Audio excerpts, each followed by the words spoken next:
So, Ivy, who's the biggest bag that you didn't get to see? I'm still married. That wild side that you were looking for? Well, I was here today looking for my next wife.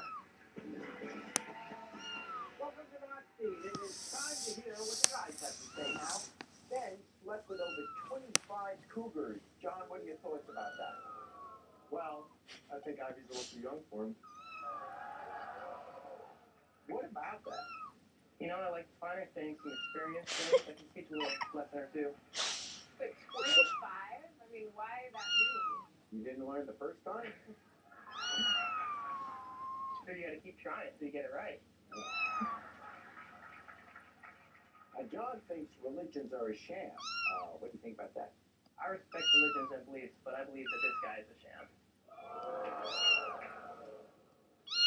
Well, it's true, I don't believe in religions, but she's a goddess.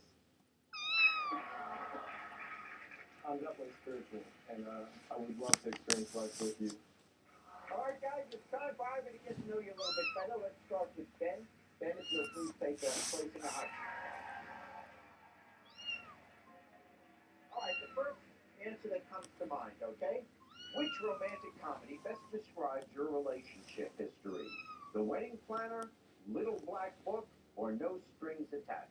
I'd have to go with a wedding planner because I like to party. Tell us something an